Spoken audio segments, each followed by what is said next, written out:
Paano masabi?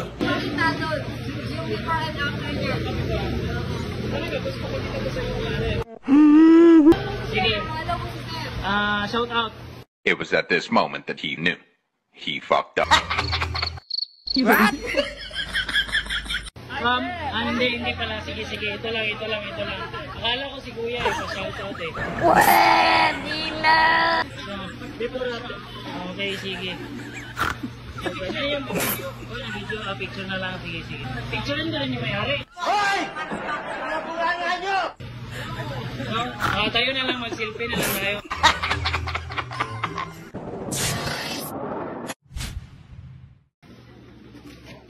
Yes, tanggap na ganap. Medyo may katagalan na tong video na to. Nang di matapos-tapos i-edit.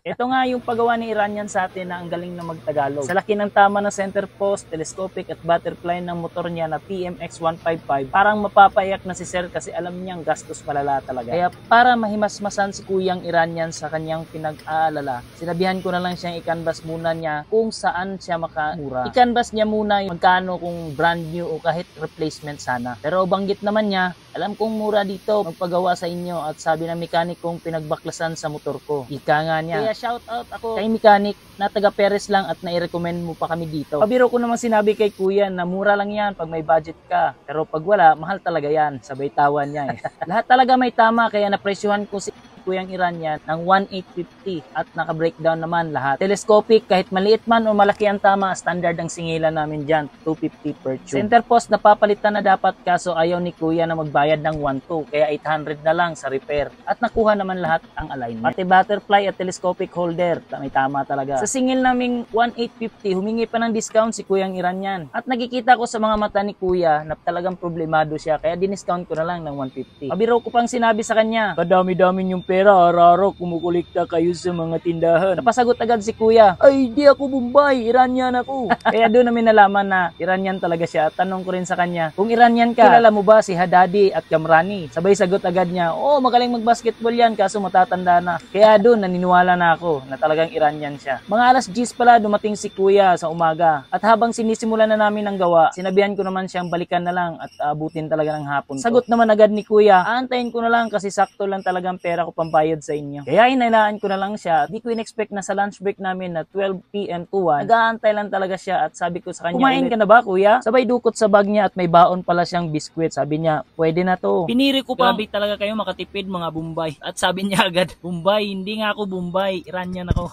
At mula noon napaseryoso na mga tanong ko sa kanya.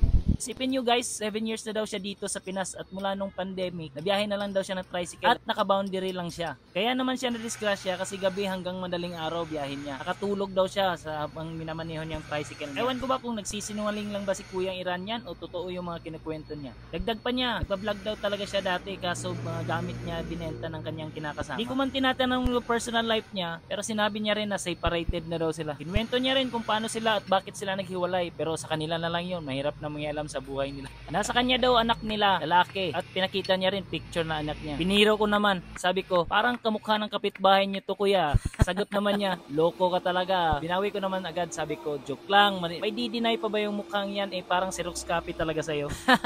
Mabilis lang sana to gawin yung pa-repair ni Kuyang Iranian, kaya lang, wala hindi kami kompleto wala si Andrew tsaka si Marvin. Kaya binilisan ko na lang kahit panay kwento ni Kuya, focus pa rin tayo sa gawa.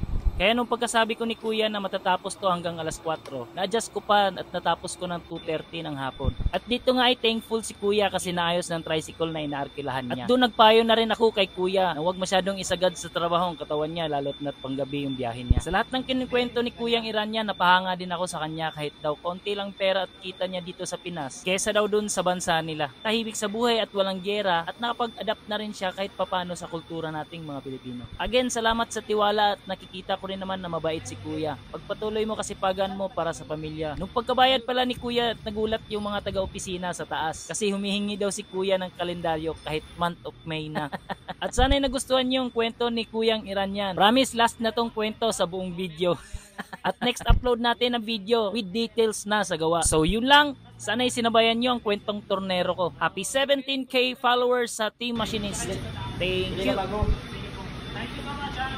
Thank you, brother. Thank you so much, sir. Bye-bye.